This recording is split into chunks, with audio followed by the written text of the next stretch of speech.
स्वागत है। मैं हूं सुमित और एक्सपायरी के दिन भारतीय बाजारों में बढ़िया उतार चढ़ाव देखने को मिला, जहां पे शुरुआती कारोबार में मार्केट स्मॉल फ्लैट था, लेकिन लोअर लेवल से जो एक स्ट्रांग मूव आया और वो मूव दिन के ऊपरी स्तरों पर निफ्टी को लेकर गया और शानदार तेजी के साथ 450 अंकों की बढ़त सेंसेक्स में देखने को मिली। निफ्टी में भी करीब करीब 120-130 अंकों का उछाल आता हुआ दिखाई पड़ा और जो तेजी थी इसमें मेजर कंट्रीब्यूशन ऑब्वियसली आज रिलायंस का देखने को मिला। 140 अंकों का सिर्फ कंट्रीब्यूशन रिलायंस की तरफ से ही आ रहा था निफ्टी की जोरदार तेजी में। इसीलिए आज एनर्जी इंडेक्स में जोरदार तेजी थी, टेलीकॉम में जोरदार तेजी थी, ऑयल एंड गैस स्पेस में तेजी थी। ये तीनों का जो हिस्सा था वो रिलायंस इंडस्ट्रीज था। तो एक शानदार तेजी रिलायंस में आज के सत्र में बनते हुए दिखाई पड़ी। इंडेक्स हैवी वेट है तो उसके दम पर बाजार में एक जोरदार उछाल आया। साथ ही साथ आईटीसी ऐसे स्टॉक्स के अंदर भी सेकंड हाफ में कुछ खरीदारी आई। न्यूज फ्लो का इंपैक्ट देखने को मिला, जहां पर कंपनी एक नेसल स्प्रे लॉन्च कर सकती है, ऐसी खबरें, और उन खबरों का इंपैक्ट आईटीसी में भी देखने को मिला। कुछ हद तक सपोर्ट बाजार को वहां से भी आता हुआ दिखाई पड़ा। जो आज एक्सपायरी का दिन था तो करीब करीब 121 अंकों की बढ़त निफ्टी में देखने को मिली। मिड कैप करीब 183-185 अंकों की तेजी के साथ बंद हुआ। सेंसेक्स के 30 में से 15 शेयरों में खरीदारी बनते हुए दिखाई पड़ी। निफ्टी के 50 में से 23 शेयर आज तेजी के साथ कामकाज करते हुए दिखाई पड़े और जो बचे हुए इनफैक्ट जो 23 शेयर तेजी में थे उसमें 3 से 4 तो हैवी वेट थे जो कि निफ्टी को एक तरफा 4 प्रोवाइड करा रहे थे। निफ्टी बैंक के भी 12 में से 7 शेयरों में थोड़ा प्रेशर जरूर देखने को मिला, लेकिन जो तेजी में तो उसमें कोटक महिंद्रा बैंक जैसा नाम थे जो कि रिसेंटली जानकारों के हिसाब से थोड़े मजबूत चार्ट पर देखे जा रहे हैं। इसके अलावा मिड कैप आज अच्छी तेजी थी एनर्जी स्पेस में, रियल्टी स्पेस में, फार्मा स्पेस में। फार्मा में स्पेशली मिड कैप स्पेस जो है वो आज जोरदार तेजी में था। सेकंड हाफ में डिशमेंट जैसे शेयरों में खरीदारी आते हुए दिखाई पड़ी। दिन के ऊपरी स्तरों पर ये बंद हुए। इसके अलावा आज लॉरस लैब जोरदार तेजी में था। एफ&ओ के टॉप गेनर्स में नाम शुमार था। टोरेंट फार्मा में आज जोरदार तेजी थी, वो भी दिन के ऊपरी स्तरों के आसपास बंद होता हुआ दिखाई पड़ा। अच्छा मूव उधर भी देखने को मिला। इसके अलावा आज टेलीकॉम में, आइडिया में जोरदार तेजी देखने को मिल रही थी। टाटा कम्युनिकेशन में ब्लॉक डील का एक इम्पैक्ट था, जिसके बाद कुछ अनुमान था कि फंड सेलिंग खत्म हुई और शायद उसके बाद अब ये शेयर चलता हुआ दिखाई पड़े और देखने को मिला दिन के ऊपरी स्तरों पर जाकर वो आज क्लोज होता हुआ दिखाई पड़ा। तो ऐसे बहुत सारे स्टॉक स्पेसिफिक स्टोरीज, बहुत सारे ट्रिगर्स, बहुत सारे न्यूज़ फ्लोज जिनके बीच बाजारों में एक अच्छा उछाल आता हुआ दिखाई पड़ा। और ये अनुमानित भी था, क्योंकि अगर आप निफ्टी के जोन्स देखेंगे तो 17,400 के लेवल्स थे जहाँ पे मेजर पुट राइटर्स थे। 17,500 दूसरा लेवल था जहाँ पुट राइटिंग हो रही थी। 17,530 के आसपास ये माना जा रहा था कि अगर वो जोन ऐसा होगा जहाँ से शॉर्ट हो सकता है, और वही हुआ कि फर्स्ट अटेम्प्ट में निफ्टी ने 17,530 के आसपास के लेवल्स छुए। वहाँ से एक बिकवाली आई 40-50 पॉइंटों की। उसके बाद दोबारा निफ्टी ने तेज़ी पकड़ी और वो लेवल तोड़कर उसके ऊपर जाकर अच्छा मूव देता हुआ दिखाई पड़ा। तो 17,500 एक जोन है जिसको जानकार मान रहे हैं कि यहाँ पर शायद नियर टर्म आप एक सपोर्ट के तौर पर देख सकते हैं। हालांकि एक्सपायरी का दिन था इसलिए उतार चढ़ाव काफ़ी रहता हुआ दिखाई पड़ रहा है। चलिए अब सवाल जवाब का सिलसिला शुरू करेंगे और बातचीत करेंगे कुछ सवालों को लेकर भी। सबसे पहला सवाल जो मेरे पास आया है वो है, sir more airports are coming, which stock other than airline should we buy? Sir infrastructure के लिए 2-3 डायरेक्ट प्ले और 2-3 इनडायरेक्ट प्ले हैं। पहले तो अगर आप एयरपोर्ट से, तो ऑब्वियसली बात है एयरलाइंस तो रहेंगी ही जिन पे इम्पैक्ट आएगा। डेवलपर्स जैसे कि अदानी ग्रुप समूह कर रहा है डेवलप, लेकिन उनकी कोई लिस्टेड कंपनी नहीं है। जीएमआर करता है, उनके ऊपर आप नजर सकते हैं, लेकिन जीएमआर का भी अपना कंसर्न है डेट को लेकर, तो उनको आप ध्यान रखिएगा। फिर कोई भी हाल में इक्विपमेंट कंपनियां तो इस्तेमाल होंगी ही, तो एक्शन कंस्ट्रक्शन जैसी कंपनीज को आप देख सकते हैं जो कि इस काम में अग्रणी है, उनके इक्विपमेंट्स हर जगह लगते ही हैं। प्लस इंफ्रास्ट्रक्चर में एल&टी ऐसी कंपनी मेगा है, ऐसी कोई बड़े प्रोजेक्ट्स एल&टी बनाएगी ही बनाएगी। तो ऐसे अलग अलग सेगमेंट, सब सेगमेंट्स को आप डिराइव करते रहिए और उसके अंदर आप पोजीशन रखिए। अभी ग्रीन एयरपोर्ट है तो कितने सोलर पैनल लगने वाले हैं, कौन लगाने वाला है, इस तरह की कुछ चीज़ें हैं जिनको आपको थोड़ा पढ़ना पड़ेगा। आप उसके हिसाब से अपनी रणनीतियाँ बना सकते हैं। थोड़ा शायद ग्राउंड रिपोर्ट भी जानी पड़े आपको देखने के लिए। तो ये कुछ चीज़ें हैं जिसको आपको करना पड़ेगा अगर आप इस तरह से न्यूज़ को प्ले करना चाह रहे हैं तो। Okay, Fortis health care, Laurus lab for long term at current market price. Paul साहब देखिए, मैं उस दिन पढ़ रहा था पूरे हॉस्पिटल स्पेस की, मैंने ट्वीट भी किया था बाद में। वो हॉस्पिटल स्पेस में सबसे बड़े अगर किसी के पास हॉस्पिटल्स हैं तो वो है अपोलो। 72 हॉस्पिटल उनके पास हैं। देन कम्स फोर्टिस के पास शायद 41 या 42 हॉस्पिटल्स हैं, हाफ हैं शायद वो अपोलो के सामने। लेकिन रियलाइजेशन फ्रंट पर अपोलो से ज़्यादा रियलाइजेशन फोर्टिस का है। पर पेशेंट जो रियलाइज़ करते हैं ये, वो शायद 48,000 रुपये के आसपास पर पेशेंट रियलाइज़ करते हैं, और 46,000 रुपये के आसपास, और ये शायद 72,000 के आसपास पर पेशेंट रियलाइज़ करते हैं, क्योंकि इनके हॉस्पिटल में रियलाइजेशन ज़्यादा बेटर है। ऑक्यूपेंसी वाइज दोनों ऑलमोस्ट सेम है, 67-68% के आसपास की ऑक्यूपेंसी दोनों में है। तो दोनों में प्रॉब्लम बस एक ही है कि अपोलो के केस में और फोर्टिस के केस में अपोलो का इक्विटी साइज बहुत बड़ा है जो अपोलो के केस में नहीं है। फोर्टिस का इक्विटी साइज बहुत बड़ा है जो अपोलो के केस में नहीं है, इसीलिए फोर्टिस का शेयर छोटा है, अपोलो का शेयर बड़ा है, इसीलिए वो शेयर ज़्यादा चलता है, वो शेयर इतना परफॉर्म नहीं करता है। आप अगर प्रीमियम में खेलना चाहते हैं, यानी कि अगर आप इस सेक्टर में जाना चाहते हैं तो ऑब्वियसली लीडर तो अपोलो ही है, तो आपको लीडर के साथ रहना होगा। लेकिन अगर आप लीडर के बाद नेक्स्ट बेस्ट लीडर जाना चाहते हो तो फोर्टिस ही है जिसको आप ट्रैक कर सकते हैं। फोर्टिस में मैनेजमेंट चेंज हुआ है, बहुत कुछ बदला है, तो सिचुएशन गोइंग फॉरवर्ड सुधर सकती है। और तो आप ज़्यादा बेटर है आप अपोलो फोर्टिस में ही रहें, लॉरस को आप अवॉइड करें, लॉरस ऑलरेडी बहुत बड़ी तेज़ी दिखाने के बाद ईज आउट हो रहा है और बहुत बड़ा मूव दिखा चुका है, तो इसको आप अवॉइड कर सकते हैं। लेकिन फोर्टिस और अपोलो को आप ज़रूर ट्रैक कर सकते हैं। ओके, आगे बढ़ते हैं। और holding HDFC, AMC and Life since 1 year but no return. Should I switch to Asian Paints and Pidilite for long term? अमन अग्रवाल साहब, मतलब मेरा ये अंडरस्टैंडिंग कहता है कि आपने दोनों भी लॉन्ग टर्म के लिए लिए होंगे। तो अगर लॉन्ग टर्म के लिए लिया और 1 साल में नहीं चले तो आप एशियन और पीडीलाइट में जा रहे हैं। अगर आप एशियन पीडीलाइट में जाते हैं और वो 1 साल नहीं चले तो फिर क्या करेंगे? फिर आप किसी और में जाएंगे। अगर आपको लॉन्ग टर्म का ही व्यू है तो बने रहिए लॉन्ग टर्म। 20 साल के लिए आप सोच रहे हैं, 10 साल के लिए सोच रहे हैं, 10 साल ही देखिए ना, 1-2 साल में क्यों अपने रणनीति में बदलाव कर रहे हैं। बेटर ये है कि अगर आप नया पैसा डालना चाह रहे हैं तो आप जरूर एशियन पेंट्स और पीडीलाइट में डालिए। इनफैक्ट पीडीलाइट में आज किसी एक बड़े जानकार ने ट्वीट भी किया था कि अच्छे दाम पे अवेलेबल है, एक अच्छे मौके दे रहा है, तो आप पीडीलाइट को देख सकते हैं, ऐड कर सकते हैं नए पैसे से। एटलीस्ट इनको क्यों चेंज कर रहे हैं, ये तो आपकी सेविंग ऑलरेडी है ही। इनके अलावा जो नई सेविंग करना चाहते हैं वो आप एशियन पेंट्स और पीडीलाइट में ज़रूर कर सकते हैं। अच्छा, आगे बढ़ते हैं। रियल एस्टेट साइकिल कब तक चल सकता है? शुभाजीत बनर्जी साहब, रियल एस्टेट साइकिल नहीं होता, क्योंकि रियल एस्टेट एक ऐसी चीज़ है जो डिमांड पे चलती है। अब जब तक इंटरेस्ट रेट नीचे हैं तब तक डिमांड स्ट्रांग रहने वाली है, ऑब्वियसली बात है। तो इसका सबसे बड़ा बेनिफिशियरी तो मकान बिल्डर होते हैं, ऑब्वियसली, जिनके मकान बिकेंगे।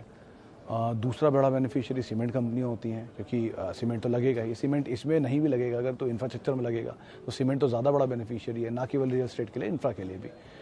तीसरा फिर आता है आप सिरामिक्स पर। ये कच्चे घर जो बनते हैं उसमें भी सिरामिक का इस्तेमाल होता है, तो प्री फैब वाले जो घर होते हैं और टॉयलेट्स एंड ऑल होते हैं, तो आप उसको भी देख सकते हैं। लेकिन तीनों की थीम अलग अलग है। वो इंटरेस्ट रेट के ऊपर चलते हैं, वो इंफ्रास्ट्रक्चर स्पेंडिंग में चलते हैं, वो रूरल डेवलपमेंट में चलता है। तो आप इन तीनों में से किस में जाना चाह रहे हैं वो आपकी कॉल है। तीनों के लिए अच्छी कंपनियों में रियल एस्टेट में आप जा सकते हैं, तो Godrej property, India bulls real estate. Cement में अल्ट्राटेक, जेके सीमेंट, और सैनिटरी में तो ऑब्वियसली बात है सेरा सैनिटरी, कजारिया सिरामिक्स, इन दोनों को आप भूल नहीं सकते, तो इनको आप ध्यान रखिएगा। ओके, आगे बढ़ते हैं। और डी मार्ट, नागौरी साहब, डी मार्ट है कि इसमें कंपनी तो ऑब्वियसली बात है, स्टोर इतने नहीं है, 230 के आसपास स्टोर है इनके शायद पूरे इंडिया में, और रियलाइजेशन भी पर स्टोर जो है वो इतना दमदार नहीं। लेकिन सबसे बड़ा ट्रिगर F&O में नहीं है, इक्विटी नहीं है मार्केट में सेल बिकने के लिए, तो आप बेचोगे क्या? तो बेटर यही है कि अगर आपके पास है तो आप बने रहें, अगर आपके पास नहीं है तो नीचे का वेट करें, वहाँ आए तो आप खरीदारी करें। और सेल करने की ना ही सोचें जब तक तो F&O में नहीं आता, तो उसमें कुछ कह नहीं सकते। तो इसलिए ये कंपनी बियॉन्ड फंडामेंटल चलता है, तो है तो बहुत महंगा, लेकिन ऑब्वियसली बात है शेयर ही नहीं बाजार में तो बिकेंगे कैसे? तो इसलिए बेच नहीं सकते कोई से। आप हैं आपके पास तो आप बने रहिए, नहीं है तो आप नीचे का वेट करें। ओके, लाइका लैब न्यू बाइंग करना है तो कौन से लेवल पर बाय करूं? ओलेक्ट्रा ग्रीन टेक के केस में अल्पेश साहब, मतलब ये कंपनी की पुरानी हिस्ट्री देखिएगा, जब ये ग्रीमैक इंफ्रा होता था 2007-8 की बात है शायद ये, तब से तो सिचुएशन बहुत ही बदल गई है। मतलब उस समय भी ये बहुत सही कंपनी में नहीं चुना जाता था। आप एक बार इसके बारे में दोबारा पढ़ लें, उसके बाद रणनीति रखें। और रही बात आपकी दूसरे स्टॉक को लेकर जो आपने लिया है, शायद नाम भूल गया मैं उसका, लाइका लैब। लाइका लैब के केस में सर वो प्रमोटर की खरीदारी खबर है, शायद लाइका में है, नहीं लिंकन में, लिंकन फार्मा में आई थिंक। लाइका लैब के केस में सर बेटर है, बहुत अच्छे अच्छे फार्मा स्टॉक ऑलरेडी अवेलेबल आप ले सकते हैं। लेकिन अगर आप स्मॉल कैप में जाना चाहते हैं तो मौजूदा सर ठीक है, जो रिसेंट मूव आया है उसको दरकिनार करके आप ऐड कर सकते हैं। बट हैविंग सेड दैट, आप ध्यान रखिएगा कि ये मिड टर्म मूव के लिए रखिएगा, इसे लॉन्ग टर्म के लिए आप मत ज़्यादा ये रखिएगा, क्योंकि लॉन्ग टर्म की स्टोरी के हिसाब से कुछ अलग ही कहानी है इसमें। लेकिन आप बेटर ये कि मिड टर्म के लिए आप देख सकते हैं अगर चाहें तो। टाटा कम्युनिकेशन, इलियास साहब, आज ही 2.5 के आसपास बंद हुआ। कुछ हाउसेज में मेरी बात हो रही थी तो उनका ये कहना है कि इसमें फंड सेलिंग थी जो आज जाके ईज आउट हुई है, जो बड़ी ब्लॉक डील हुई है उसके बाद। अब आप आराम से बने रह सकते हैं। टारगेट पुराने ही हैं जो पहले मैंने बात की, जिन पर 2200 2000 और बढ़ रखेंगे तो और बढ़ा, लेकिन कंपनी ठीक है, आप बने रहिए, कोई दिक्कत नहीं है। और है आपके पास या आप खरीदना चाहते हैं तो आप इन लेवल से भी खरीद सकते हैं। ओके, आगे बढ़ते हैं। और इतनी तेज़ सवाल आ रहे हैं। आदेश कुमार साहब का सवाल है मैक्स हेल्थ केयर। आदेश साहब, मैनेजमेंट से मेरी बात हो रही थी कुछ दिन पहले, अभी दिवाली के आसपास, तब उनके नंबर्स आए थे। तब दिल्ली एनसीआर में ये सबसे बड़े हॉस्पिटल चेन चलाते हैं, इनके मेजर वहीं पर ही हैं, 20 के आसपास शायद यूनिट है इनके पास वहाँ पर। और रियलाइजेशन अच्छा है इनके कारोबार में। जो टीपीए का कारोबार है, थर्ड पार्टी इंश्योरेंस वाला कारोबार जो है, वो बहुत स्ट्रॉन्ग जंप करके गया है। लास्ट 2 क्वार्टर के नंबर्स में इनका ऑन्कोलॉजी, सर्जरी, ब्रेन, ये कारोबार बढ़िया करके गया है। मैनेजमेंट मानता है कि बहुत अच्छा ग्रोथ आगे भी रहेगा। और जैसे जैसे कोविड के केसेस कम हो रहे हैं हॉस्पिटल्स के लिए, वैसे वैसे इनके नॉन कोविड पेशेंट बढ़ रहे हैं, और नॉन कोविड पेशेंट ज़्यादा मार्जिन वाले होते हैं। और जैसे अगर ये टूर्स एंड ट्रेवल्स खुलता है, जो इंटरनेशनल फ्लाइट्स को वापस कंसिडर करने की बातचीत हो रही है, जैसे ही ये खुलेगा वैसे ही टूरिज़्म खुल जाता है। वो इलाज के लिए जो लोग बाहर से आते हैं उसको क्या मेडिकल टूरिज़्म खुल जाता है। वो मेडिकल टूरिज़्म में दिल्ली एनसीआर सबसे बड़ी मार्केट है, और वहीं पर ही इनके सारे हॉस्पिटल और इनके मेजर क्लाइंट भी वहीं हैं मेडिकल टूरिज़्म वाले। तो इनके लिए वो हाई मार्जिन बिजनेस होता है। तो आप अभी तो बने रहिए, और जैसे जैसे एयरपोर्ट खुलते हैं या सिचुएशन नॉर्मलाइज होती है, ये इनके लिए एक बड़ा बेनिफिशियरी होगा। तो मेडिकल टूरिज़्म से आने वाले लोग मैक्स को बहुत प्रेफर करते हैं, तो इस लिहाज से आप इसको देखिएगा। 2 क्वार्टर के नंबर में वो रिफ्लेक्ट होगा अगर मेडिकल टूरिज्म खुल जाता है, तो उस चीज़ को ध्यान में रख के अपनी रणनीति आप बनाइएगा। ओके, आगे बढ़ते हैं। नायका, शिवम मिश्रा साहब, नायका के केस में तो आपको टाइम देना होगा। 2 कंपनी तो सही है, कारोबार तो एटलीस्ट ठीक है, लिस्टिंग थोड़ी प्रीमियम पर है तो नीचे मिल जाए ज़्यादा बेटर है। लेकिन अदरवाइज़ अगर आपके पास हैं तो आप थोड़ा प्रॉफिट ले लीजिए, नीचे मिले तो आप ऐड करिएगा, लेकिन यहाँ थोड़ा प्रॉफिट एटलीस्ट ले लीजिए, क्योंकि एक तरफा तेज़ी दिखाइए, कहीं तो ईज आउट होगा, वो ईज आउट हो उससे पहले आप थोड़ा प्रॉफिट लेकर निकल जाएँ।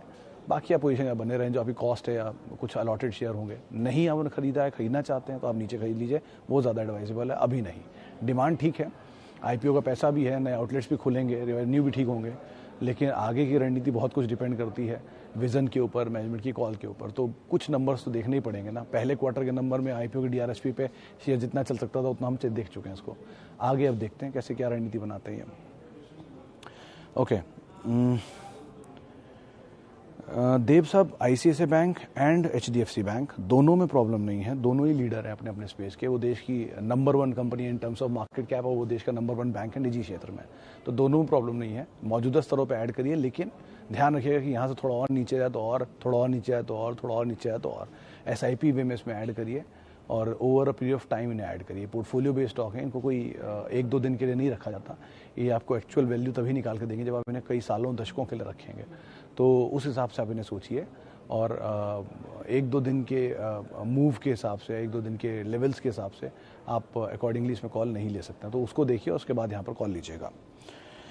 ओके, आगे बढ़ते हैं। केपीआईटी और मास्टेक में सर ज़्यादा बेटर मास्टेक माफी केपीआईटी दिख रहा है, तो आप केपीआईटी को इन दोनों में से एटलीस्ट आप इसे देख सकते हैं। वरना जो ये लेटेंट व्यू है, ये भी कंपनी ठीक है, हैप्पीएस्ट माइंड की तरह मूव दे सकती है ये भी, लेकिन डिपेंडिंग अपॉन कि आप कहाँ एंटर कर पाते हैं, क्योंकि ऐसा नहीं एक तरफा चाल होगी, 2-3 सर्किट लगाएगा, फिर नीचे फिर सर्किट लगाएगा, तो इस तरह की चाल आ सकती है, लेकिन ये कंपनी में है पोटेंशियल चलने का।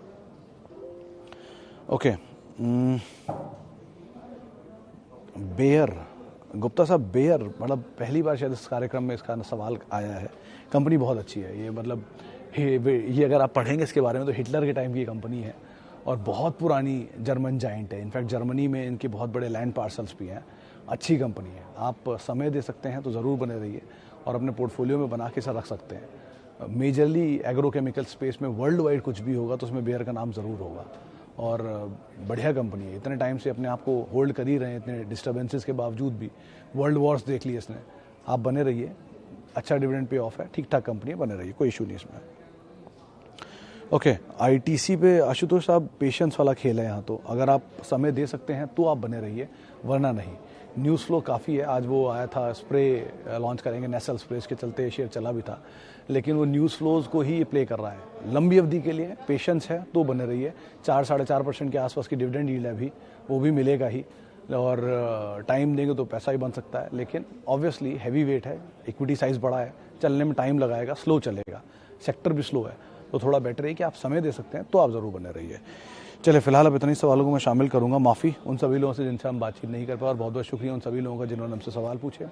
आप भी हमारे साथ जुड़ सकते हैं कल फिर शुक्रवार के दिन, आप हमारे साथ जुड़िएगा इसी समय पर, और तब तक के लिए आप मेरे साथ जुड़ सकते हैं। @सुमित रिसर्च मेरा ट्विटर हैंडल है। कल हफ्ते का आखिरी कारोबारी सत्र है, ज़रा ध्यान से संभल कर ट्रेड करिएगा।